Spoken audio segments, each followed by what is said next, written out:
Hey, what's going on, guys? Joe McCall here. Welcome to the Real Estate Investing Mastery Podcast. And we're in for another great episode. Today, we're going to be talking about how to raise private money. A lot of you guys, you know how to find deals, you know how to find buyers, but sometimes you need some private money to close on the deal, or just to have some. You know what it is? Sometimes, at least for me, when I was getting started, it's just at the back of my mind, knowing that I have some confidence, I have some money behind me, so that when I'm talking to the seller and I'm saying, hey, I'm going to buy your property, I know I've got the money to buy them. Because if you don't got the money, it's like, oh, you're playing this game. You're faking it until you make it, which I hate. And you're hoping that maybe you get this property under contract and hoping that hopefully you find a buyer, and you're hoping that buyer doesn't back out. You're hoping that the buyer actually has the money that they say that they have. They're not playing the same game you are. You know what I'm saying? Can any of you relate to that? Today, we're going to be talking about raising private money and then having some credibility behind you. And we've got a guest on. His name is Rick Howell, and he's going to be talking about how he does it. And I got a free special gift for you that we're going to give away. It's actually his credibility kit. So his credibility kit that he put together, I get to show it to you. He gave me permission to share it, that he gives to potential private lenders. It tells them about his business. And you can get it right now at joemccall.com/credibility. joemccall.com/credibility. And it's completely free. Go check it out right now. And speaking of Rick, should we just bring him on? Cool. Hey, Rick, how are you? How's it going, brother? How are you? Thank you. I'm doing well. Thanks. Thanks for letting us have this free resource that you've given. Absolutely. And, I want to talk about private money on this podcast and why it's important, and how have you yourself gotten private money for your deals? What would you recommend somebody getting started in this business, how to raise private money, the ethical way, all that good stuff. But first, can you tell us a little bit your background, Rick, and kind of how you got started in the business? Absolutely. Again, my name is Rick Howell. We're from a little town here in Toledo, or in Ohio, called Toledo, right on the border of Michigan and Ohio. So my background is I was a construction worker, electrician from 1996 up until full-time real estate in 2014. We actually started real estate in 2010. And how we got involved in real estate was 2008 through 2012. As everybody knows, things were tough, especially in the construction world. And I was going to work every day, and I was running a crew at a job, and every single day you were worried about being laid off. And at that time, if you got laid off, you were off for probably, I would say, at least a year and a half. If you had got the axe, you were going to be off a year and a half. And there's a buddy of mine that I was working with, actually, and he was flipping houses on the side, just on his own, a couple houses a year. And I was really interested in that, just trying to find a different resource on how to make money. And he didn't know how to teach me how to get started in it. But what he did do is he handed me a book, and that book was called Rich Dad, Poor Dad. And I read that book mid-2009s, and that just flipped a switch, and then turned into all kind of being addicted to education, really, and personal development. And that book guided it toward real estate for no rhyme or reason. It just talked about real estate. So I said, hey, this sounds like a great idea. So to get started, a partner and I buddied up with another another electrician, and we just bought a house. And I'll share more of how we funded it here in a little while. But we both bought a house using equity on our homes, because that's what the book Rich Dad Poor Dad said to do, right? So now we had two construction guys, two electricians, trying to figure out how to flip a house with no rhyme or reason. So we just kind of got through it, did it on our own for 6 years. I think we just funneled through it. Looking back, it was absolutely miserable, because we had no coaching, no teaching. It was all books, right? All books. And that was even before we even got immersed into YouTube. And then in 2016, I realized, we didn't really know what we were doing. And another investor said, have you ever thought about hiring a coach? So we hired our first coach in 2016, and that's what escalated things. And 2016, we hired our first coach. Yes, sir. And at that event was when we were introduced what even private money lending was, right? Up until then, it was all just using equity lines and things like that. And I remember sitting in the crowd I had my family with me and myself, and I'm thinking to myself right away, I'm like, who in the world is going to lend me, a couple $100,000 to flip a house? Why would anybody lend me money to flip a house? And then I realized, as we're going through this, most people feel that way, right? Because they look at it all wrong. And I remember sitting there going, who's going to lend me money? And then I was introduced to how to do it and strategies on how to do it and how to look at yourself as an opportunity. So, fast forward that to 2023. On average, we try to keep 6 to 10 flips going at a time. We don't do really high volume wholesaling. We might wholesale maybe 5 or 10 deals a year, but our main focus right now is building the rental portfolio. So we kind of keep the best and flip the rest is kind of our business model. Okay, good. We're having a little streaming difficulties. I apologize, but we are recording the local recordings on our computers. So we'll upload the final good copy later. But thanks, Rick. Keep on going. I mean, I don't want to interrupt you. I just apologize if you guys are seeing fuzzy images and stuff. Okay, so you brought up a real good point and a good question there, Rick. Like when you were first getting started, you already had some experience, but you couldn't go out to a private lender and say, look at all the hundreds of deals I did. You couldn't even really say, look at the last deal I did, and you should lend me money because I'm so experienced. Yes. How did you overcome that for yourself? The main thing that I learned from doing this was getting comfortable with just talking to people. And full disclosure, our first private money lender was found.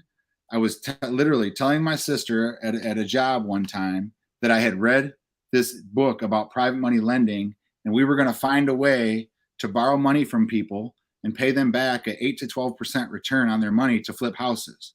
Well, when I was telling her that story, there was literally someone standing behind a machine that overheard what I was saying and came around the corner and said, well, what is that all about? I'd like to be interested in that. And I had no idea how to reply to him, right? I had no clue.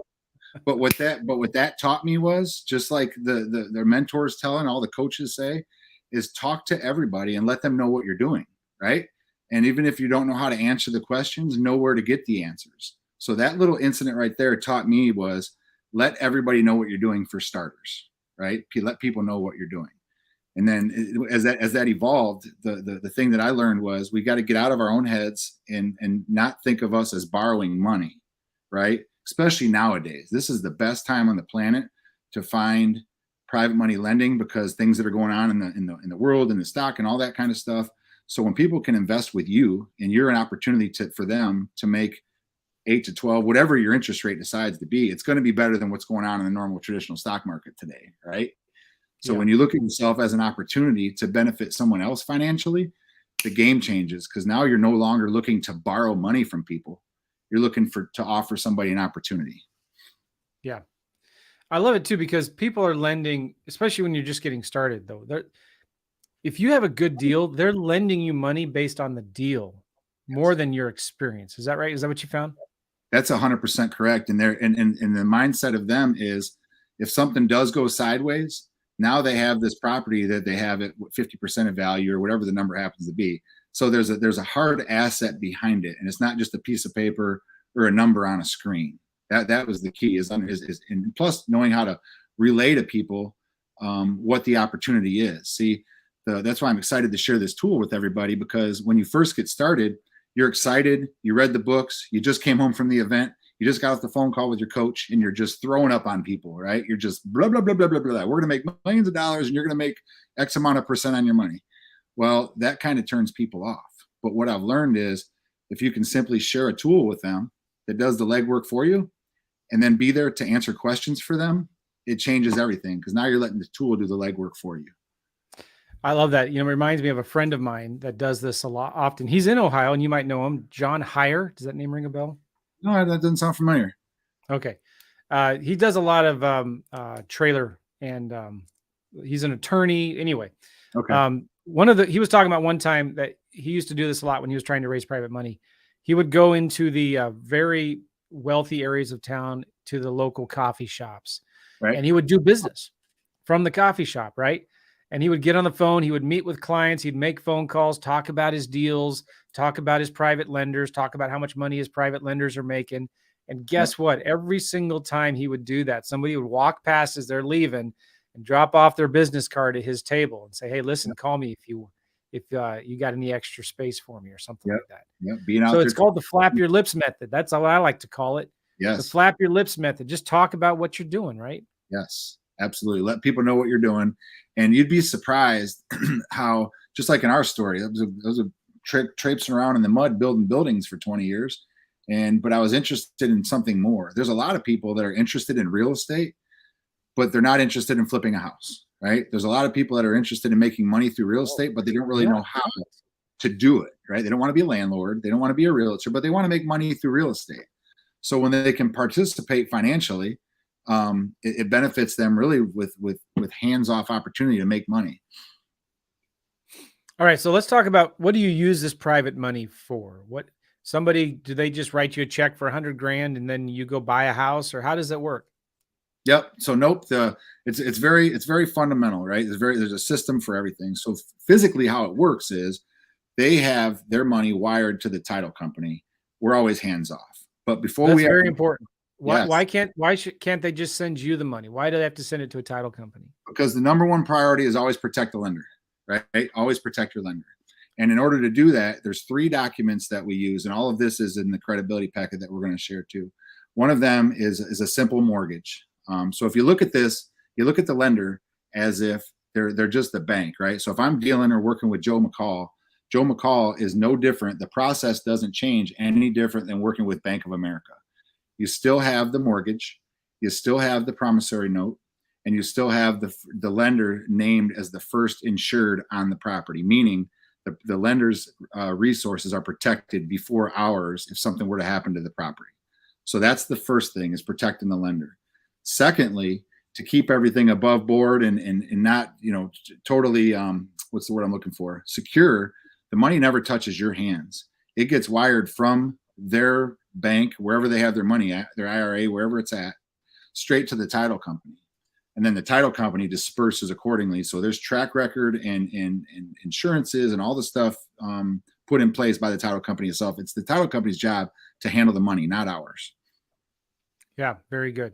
You said there's 3 documents. Yes. One is the mortgage or the promissory notes. Is that the same thing? Two separate things. One gets recorded. One's just a personal guarantee that you're going to pay the property, pay the money back. Yeah. Okay. So there's a mortgage, and it's secured by a deed of trust. Yes. On the property. Yes. The mortgage gets recorded with your local jurisdiction, right? So that's the document that gets recorded where so for example, we're in Lucas County. When we close on a deal, the title company then gets it recorded, and that property cannot be sold or released or anything until that mortgage and that amount of money is paid back to the lender with all of the agreements, the interests, and all the stuff that goes along in the agreement. Yeah. And usually, depending on how much is lent on the deal, that lender is in first or second position. Yes. Correct. Yep. They're always the first priority before anything else happens. To be honest, the most important piece of all, I mean, the mortgage is very important, but that insured, putting your lender as first insured on your insurance for the property while you're rehabbing it is the exact same process that happens if the house you live in, you can't close on the deal until you prove you have home insurance, right? So it's the same process as if you're buying your own personal house. That's a good point too. So with insurance, talk a little bit about that. How do you protect that lender with the homeowner's insurance? Do you have to label them? Do you have to tell the insurance company, hey, add this person as the mortgagee?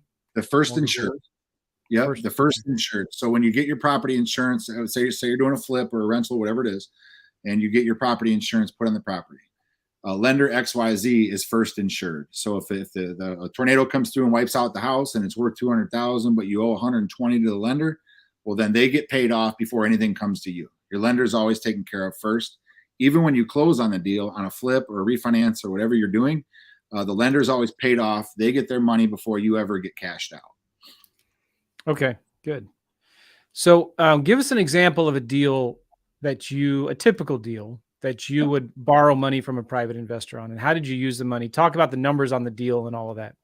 Yep, we're doing one right now. Actually, you'll be able to see it on our Instagram Monday. It's going to go on live on the market. We purchased a house here in Toledo for $164 and some change $1,000, and the renovate is just a flip. The renovation work was going to be between 40 and 45. So we're all in for, what is that? Bad math, 205, somewhere in there. 209.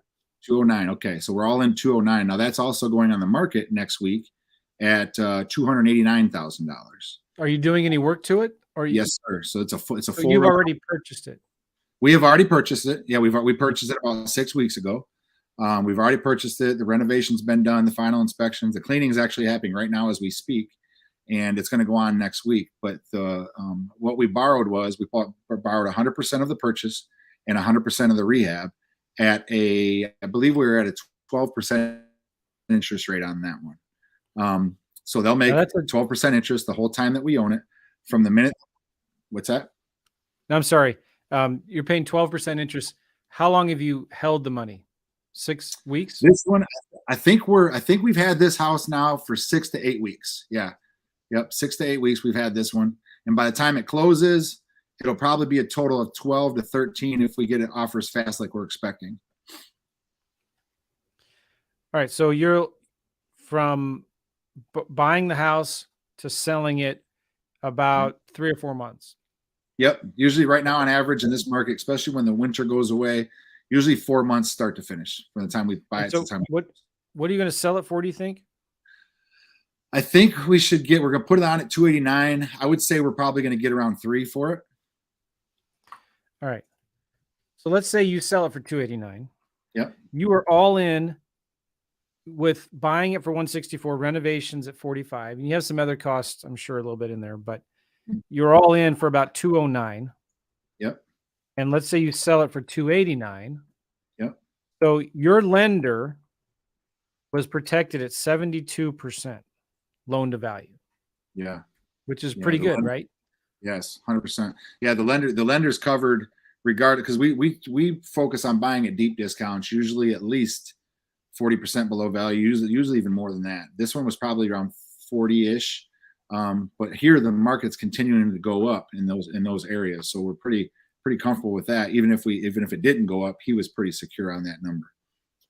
And that's the point. There's enough equity in there for that investor to be protected. So worst case, the lender takes the property back, you give it to them, and they maybe just sell it at a fire sale for what they lent on it. Is that right? Yes. Yeah. If something were to go sideways on it, God willing, it doesn't. But if something were to go sideways on it, I don't think we've ever done a deal that they couldn't have literally put it on the auction block or, like you said, fire sale it and still get free and clear on it. Yeah. Excellent. Yeah. Okay. So you pay 12%. Is that like an annual interest rate? So they get 1% a month? Yep. The easiest math to do, we usually do 12%, especially at these shorter timelines. So what'll happen is when you're using private money, and for anybody just getting started, when you first get started, you're wondering where you're going to find the private money from, right? But as you get rolling, you now have your private money lenders asking you when you're going to get, where's more deals? Keep me going. Where's more deals? What do you mean you're done with my deal? You better go find another one or I'm going to put it somewhere else, right? So at the beginning, you're wondering where you're going to find it. And as you get rolling, you're more focused on keeping it busy so you don't lose it. Yeah, that's for sure. Okay, let me ask you some questions, Rick. Why private money? Why don't you just go borrow from the bank? Yep, good question. That was my father used to say the same thing. And so the reason private money, number one, is speed. Oftentimes when a deal comes across your plate through one of your marketing channels, you don't have time to go get a mortgage and get all this, 6 weeks to close a deal and all that. You don't have time for that. Now, you can use, if you have what's called an equity line of credit, that can be used as cash, which is how we got started for beginning. And we can touch more on that in a moment. But bank financing takes forever, and there's no guarantee that they're going to give you the money. So you have this deal sitting there, and you have some seller that chances are is in a funny situation that they probably need to move rather quickly, and you're not able to move that quickly working with the bank. Yeah, that was the main reason for us. And as we got rolling, I realized that the more and more private money you get, there's not really a cap, because here's a nugget for everybody. When you give somebody a good experience as a private money lender, or you're working with a lender and you give them a great experience, help them make money, they talk about it. Then you give somebody else a good experience, they make money and they talk about it. And pretty soon, over time, this isn't an overnight thing, guys. This isn't a get rich quick thing, but over time, what happens is you've built up what's called credibility now, which is why we call it the credibility packet. And people look at you as a safe, secure resource to put their money to work. Because as you know, any money sitting in the bank, you're only making 0.03 per some ridiculously low rate. So when you can pay someone an 8 to 12% return and make them a ton of money, they start coming to you really over time. Yeah. Okay. Very good. Looking at my questions here in a minute, we'll look at the PDF. We'll look at the credibility kit, if that's all right with you. We'll share Absolutely, it with everybody. Let's talk about mistakes to avoid when you're borrowing private money on a deal. So I'm sure you've heard of the horror stories or you've seen them, but like, what are some big mistakes to avoid?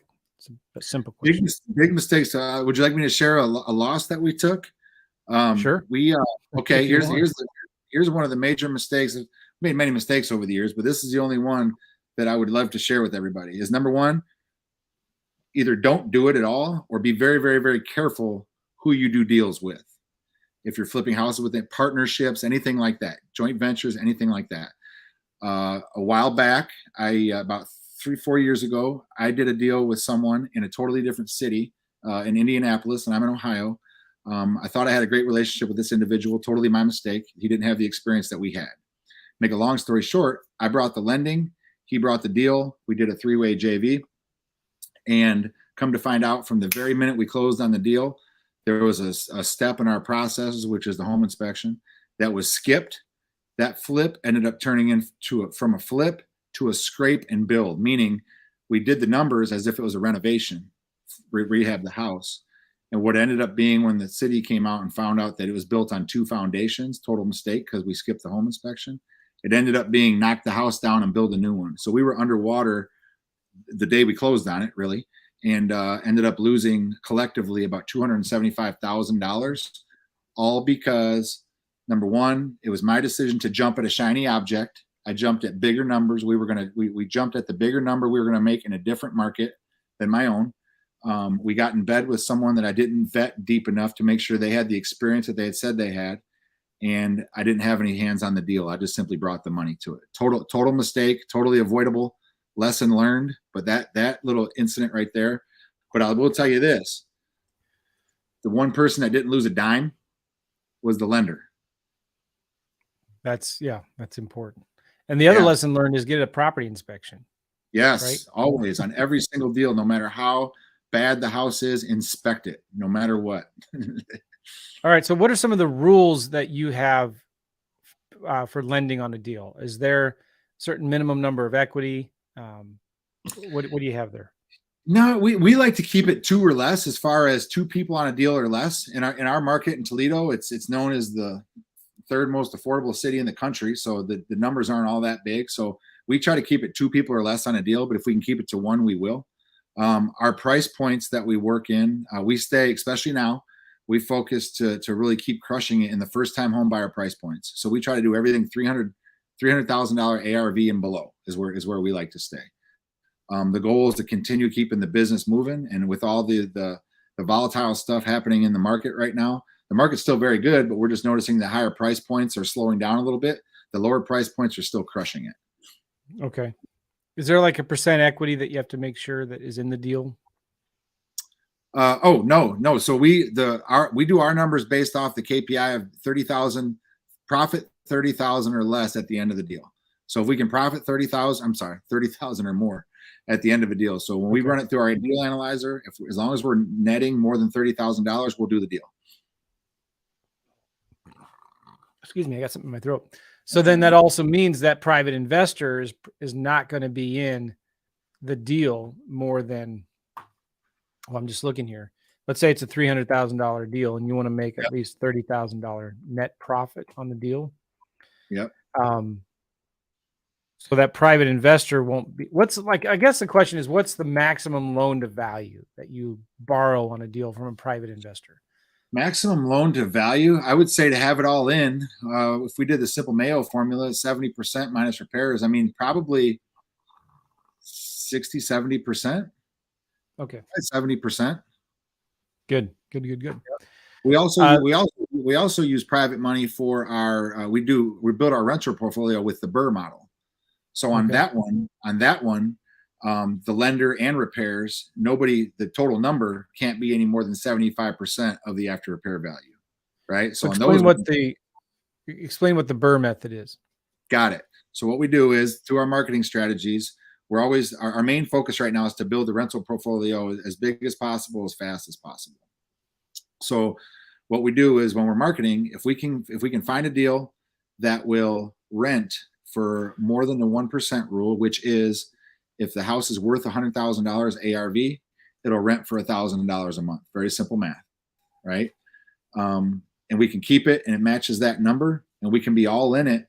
Less than, for those numbers, it would be $75,000 because we want to be all in less than 75% of the after repair value, because what will happen there is when we're all done with it, we get it renovated, we get a tenant in the property, we can take the property back to the bank and then do what's called a refinance out of it, pay back the private money lender with interest, and then continue to and go do another one and just continue that over and over and over again. That's a really good way.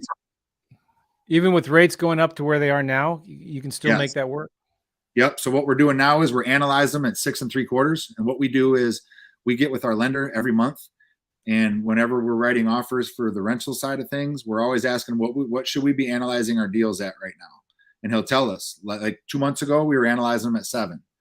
This month right now, he said 6.5, 6 3/4. So we just analyze our deal on the front end. We just plug in the number of the refinance, right? So just because the number changes, our process for analyzing a deal doesn't change. We just have to increase that number a little bit. So when you're looking at the interest rates, then are you looking at like, well, what's our minimum cash flow on this deal? Yes, we like to try to cash flow $300 a door across our portfolio. So some of them, obviously, with repairs and things, they might take a hit, but collectively across our whole portfolio, we like to try to hit $300 a door. Nice. And then are you aggressively trying to pay the bank loans off, or are you trying to finance them as long as possible? Right now, we're just financing them as long as possible with the 10-year balloon, 20-year amortization rate over 20 years with a 10-year balloon. Okay. Yep. Very cool. I wanted to ask you about regulations, securities, things like that. Yep. What do you do in terms of that stuff? In terms of like, you can't go out and solicit for private money with ads and going out in public and things like that, I guess. What are the rules and how do you see them? So what I've learned over time is you can't go out and ask, like put out, like you said, market for people to give you money. But what you can do is have conversations and ask people how their money is working for them. One little nugget that we do is on the bottom of our email. What is that? Your signature, whatever, at the bottom of your email. We have just a simple question: interested in learning how to make double-digit returns on your money? Ask me how. And that goes out to every person we email. So that's a little thing that you can do. But I would recommend just talking to people. And if you're in the market and you're marketing for deals and you're marketing for real estate, and you really focus on yourself being an opportunity for other people, that's when the magic happens. Don't worry about, hey, I'm going to flip this house and make 30 grand. Or I'm going to say, hey, I'm going to offer Joe a 10% return on his money right now. Maybe he'll be interested in that. And if they're not interested in that, that's fine.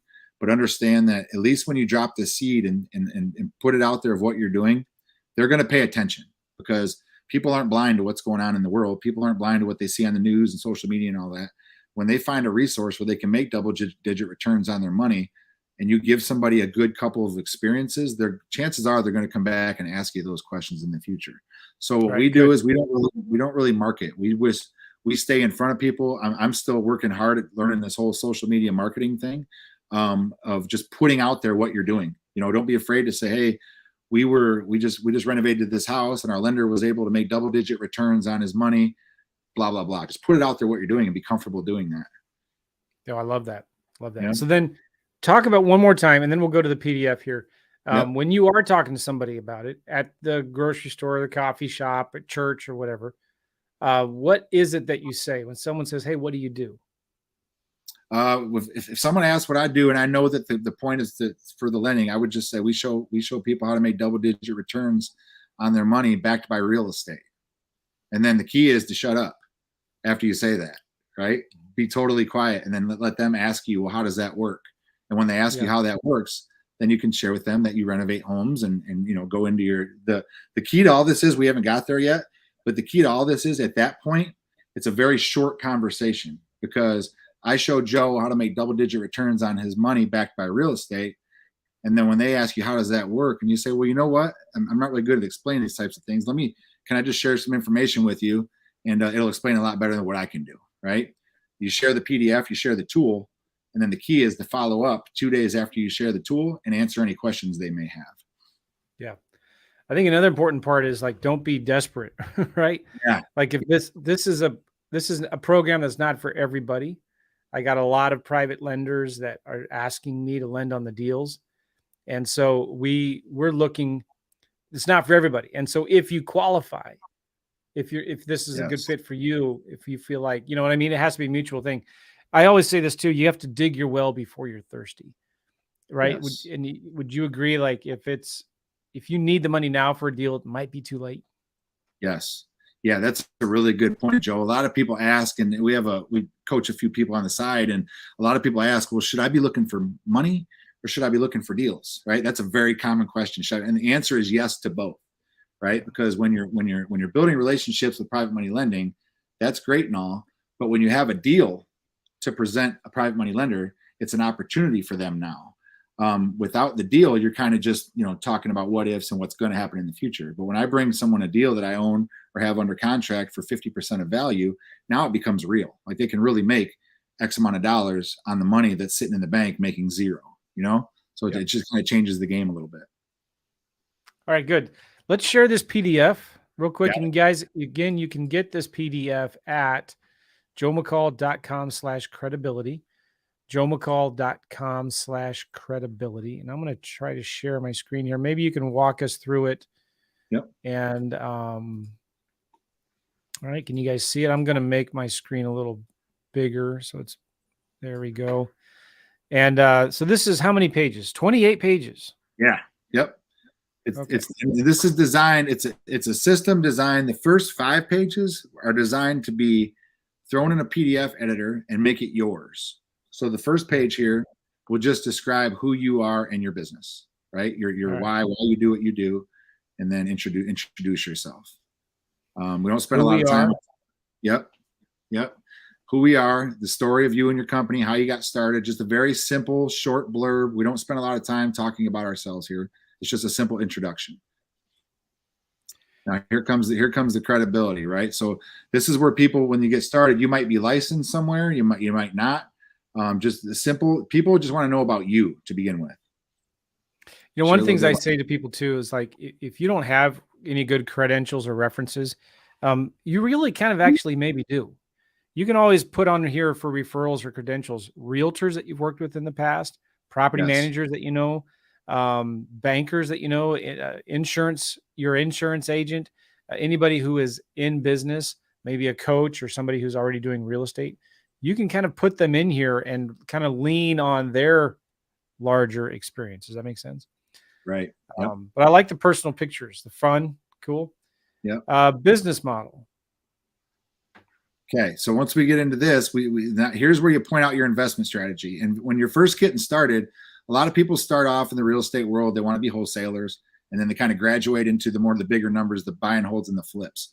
So this is where you just simply highlight what your strategy is. And a lot of us, when we get started, it's pretty much identical as you're going through the transition of building a real estate business before people find out what they really want to focus on. So this is pretty much duplicatable as well. Yeah. All right. So it's kind of the model, our competitive advantage. Now, let me say this too.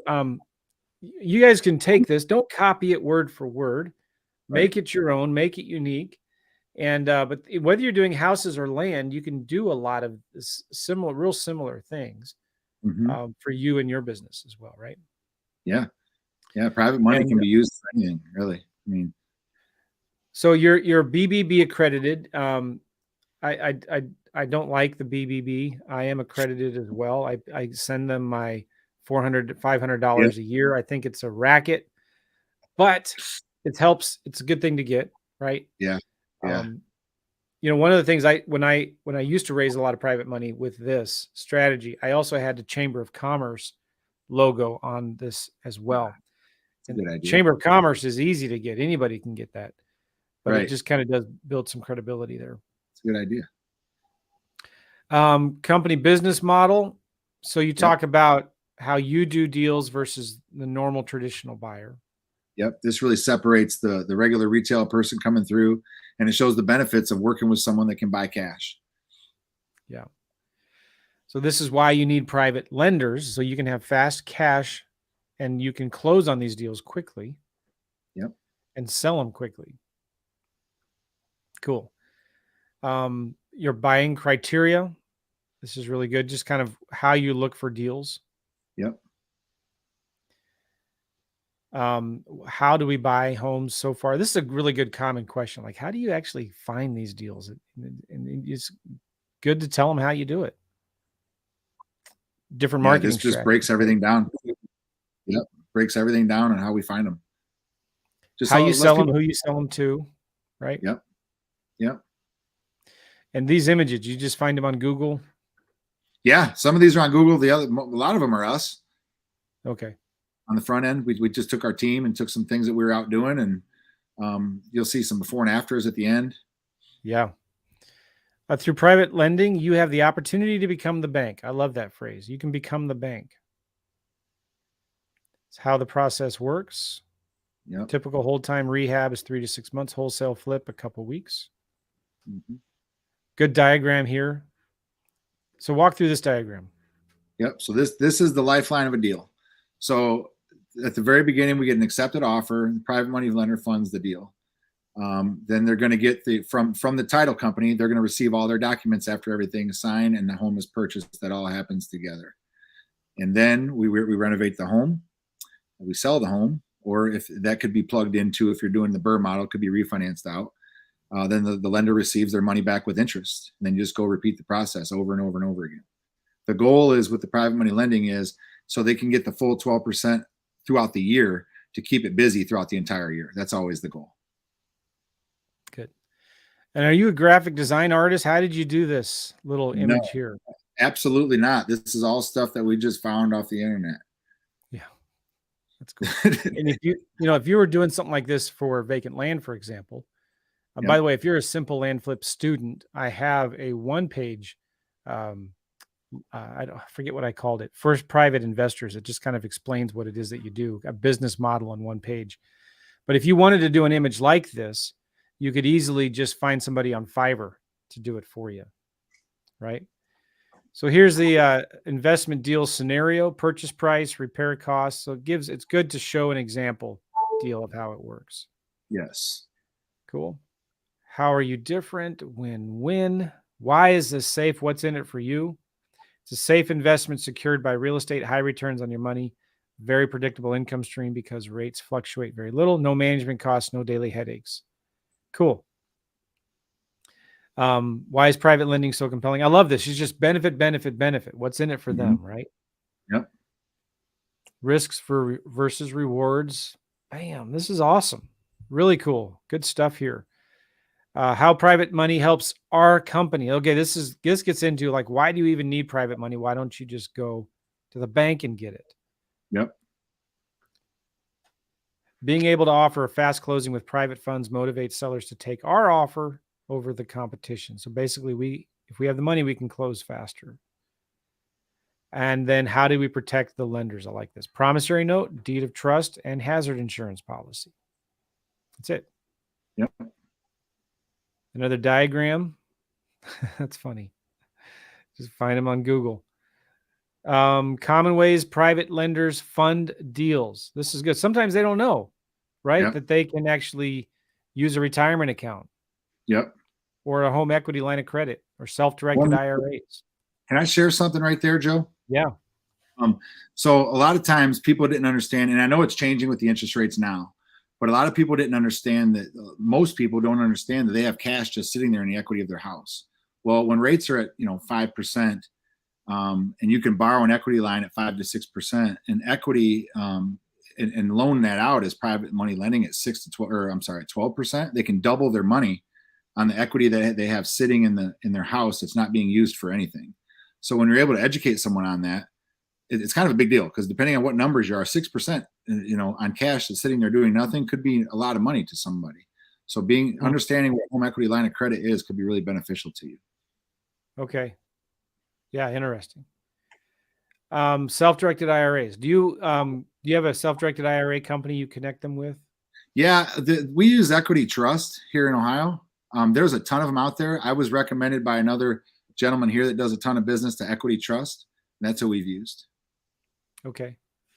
This is really important to know your investment terms and conditions.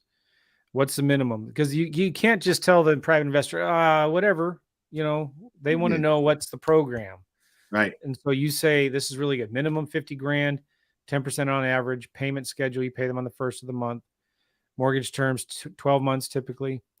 Or projects usually completed 3 to 6 months. Paid back at closing, first or second, open to renew, all documents recorded. Yeah, really good. It's important, right, to have, this is what our program is. Very spelled out. Yep. Cool. Testimonials. What if somebody doesn't have any testimonials? When you don't have testimonials, number one, it's always good to have credibility testimonials from friends and family, employers, people that know you personally, that can talk about what kind of human being you are to begin with. Right. Yep. So, and then once you do your first deal, immediately, that's the first thing you want to ask is if someone, hey, would you mind sharing a little feedback on your experience of working with us? That's your first testimonial. Do another deal, and just keep stacking those up. And the testimonials are good coming from both everybody you work with, from contractors to sellers to title companies, coaches, whoever, right? Anybody that can say something about you in a positive light, it counts as a testimonial. Especially when you can get somebody in who's in real estate, like a property manager or a realtor or title company or a banker and something like that. Yep. All right. So you've got before and after, which is great. I'm still thinking about this in terms of somebody who's brand new to the business. Yep. They may not have before and afters of deals that they've done before, right? So simple, just don't put this in there. Yeah. This isn't going to make or break a private investor doing deals with you. This is just helping, right? But you got some good before and after. It's funny. I have a friend. I've never done this, but I need to, I guess. A friend who does a lot of wholesaling, and he'll do before and after of the same house, and nothing has changed. And it's like that. Which one of these things in this is different? Like one of those picture things, right? And he makes a point, like, we don't do anything to these deals, right? This is a before and after. So you could do the same thing if you're doing vacant land. Do a before and an after picture of the vacant lot, just as kind of a tongue-in-cheek joke. You're making money for not doing nothing. I like it. Yeah. Good. All right. You give some numbers. This looks like a house you'd see in St. Louis. That's for sure. Yeah. Toledo and St. Louis, I hear a lot alike. Yeah. You have basements. Mm-hmm. Yeah. This looks like St. Charles County, St. Peter's. All right, good. Nice rehab, fix and flip pictures, rental properties. Maybe some of these are rentals. I think all of these ones, all those are flips. Okay. And again, don't let people get intimidated by the fact all this is, when you say build credibility, these houses are built up over years, right? So, every time you do a deal, you throw it in your credibility packet. When you do another deal, throw it in your credibility packet. Yep. So here's the next steps. Give me a call, shoot me an email. And you also do a referral program. Do you get any business from the referral program? We get people that make referrals. A lot of times the person wanting the referral is wanting too much money. We do more of a JV thing with people that just want to do deals and take an equity split on the back end. All right, cool. I love frequently asked questions. This is really important. Everybody flips to the end to the frequently asked questions. Yeah. But this is so good. What's private lending? How is the money used? Why don't you get a traditional loan? How can you afford such high returns? This is really good. Talk about this. Like sometimes, and I found when I was first borrowing private money, I felt like I had to offer like 12 to 15%. And then I realized I had way more no's because it was like, wait a minute, what's wrong? It sounds too good to be true. What's the catch? Right. But still, sometimes they're going to ask, well, why are you offering such high returns? Talk about your answer to that. The answer to that would be this: focus on the WIIFM. What's in it for me? So when you're talking to a seller, they might not need 12% return, right? They might be completely happy with 6 or 5, or I've got people in our network that are getting it for 4 because they're literally losing money for sitting in a bank account. So I focus more on, the best thing to say is focus more on what they want rather than what you think they want, because coming to someone that doesn't have any education on this industry or private money lending or anything like that, and offering them, you know, 8, 12, 15, whatever, some major return, of course, it's going to sound like they're winning the lotto and it sounds unbelievable, right? So focus more on, hey, how's your money working for you right now? And then when they tell you what they're saying, they listen, I have a way to make, you know, 2 to 3 times more than what you're making now. Would you like to hear more about that? Right? You know, a great source for private lenders too are sellers. Yeah. Sellers and buyers. As you're talking about, you know, you're talking to a seller about their house. What are you going to do with the money when you sell this deal, when you sell this house? Yeah. Other investors and buyers who are looking for deals. What if the market gets worse and values go down? Mm-hmm. That's really good. Our strategy is not to speculate 3 years down the road. Yes, that's the answer right there. We're in and out of our deals quick. How long will my funds be held? What if I'm on a short-term note and I sell the home only after 1 month? Mm-hmm. Yep. So there's different strategies of this. There's ways where you can put minimum interest rates so that, as if, say you sell it in 1 month, well, they're going to get paid for whatever you decide, 3 months, 6 months. There's ways to sweeten the deal for them so they're not just holding their money for 30 days. We do that on our BRRRR models with one of our lenders. We make sure he's always getting paid back 6 months, regardless of whether we hold it for 3, 4, 5 months. He's always getting paid back a minimum of 6 on every deal we do. Cool. When will I receive the payments? Is there a guarantee? I love the honesty. No, there is no guarantee. I can't make a guarantee. Run from anybody who does offer you a guarantee or a promise. Yeah.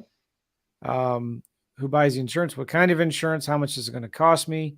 Will my money be pooled with other investors? No, we don't ever pool funds.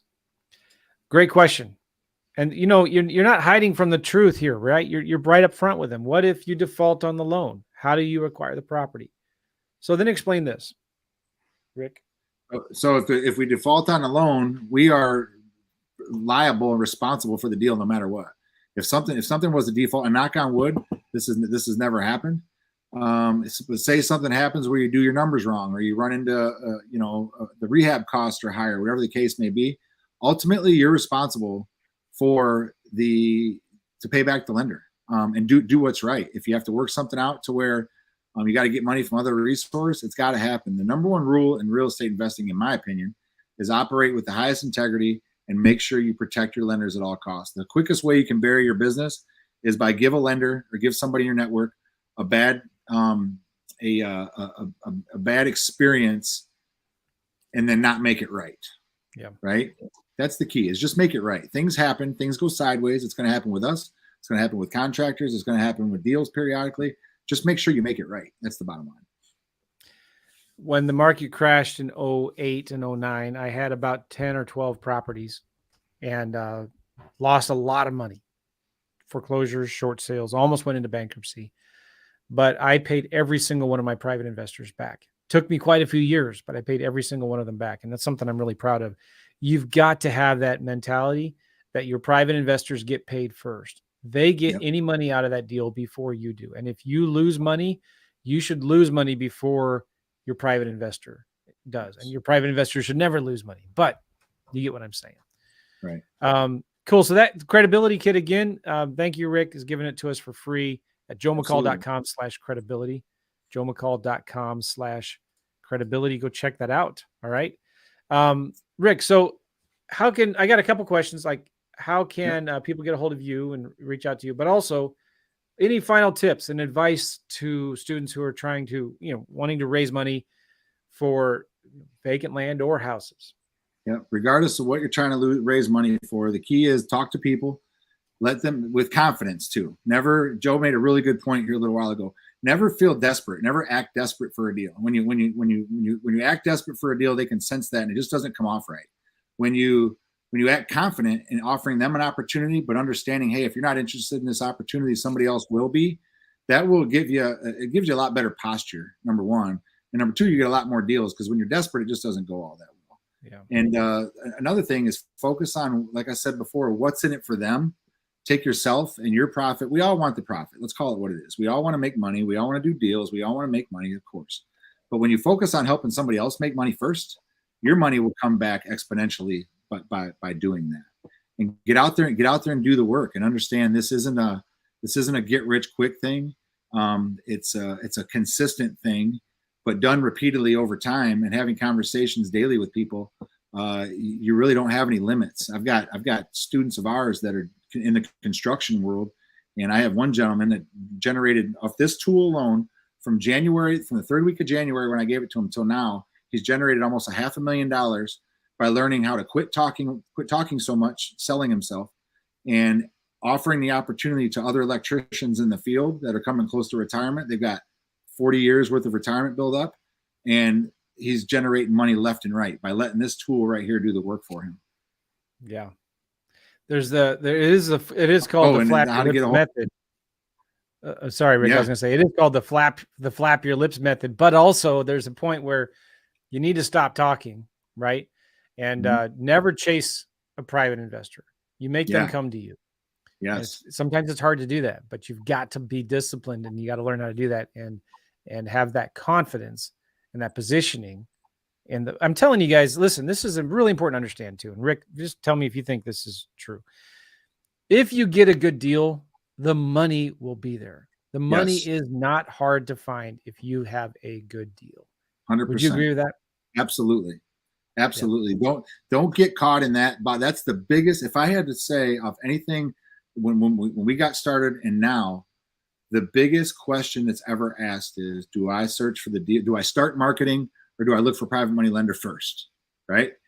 And just make sure you're consistently doing both. There's two jobs as you develop your business into the CEO that we're all going to work to get to. The two things you have to do is make sure you keep your marketing going and make sure you're always finding private capital. That's it. That's the two jobs that your job is as a real estate investor. Yeah. And I would also add to that, find buyers too. Like always be looking for buyers that are buying deals. The income. Rick, how can people get a hold of you? I'm on Instagram. I'm on Instagram, just my name, Rick Howell. Actually, Instagram, TikTok, and Facebook is just Rick Howell, REI. Feel free to shoot me a message, ask me a question. I try to put out 2 to 3 very informational videos, stuff you can use in your business every single day. And if you have any questions or you'd like to learn more about anything that we do, just don't hesitate to shoot me a message and we'll create a video out of it and try to help as many people as we can. Nice. And then, so is that right? Rick Howell, did I spell it right there? Yes, sir. You got it. Rick Howell, REI. Yep. At Instagram, TikTok. Are you on Facebook too? YouTube even? Sir. Yep. Cool. All of them. Yep. And that credibility kit again is joemccall.com/credibility. And thank you so much, Rick, for being on the podcast. Appreciate you. And go follow, guys. Go follow Rick Howell, REI on all those social medias. And go get some money. Go get some money. All right. Get it. Thank you, Rick. Have a good one. You got it. You too, buddy.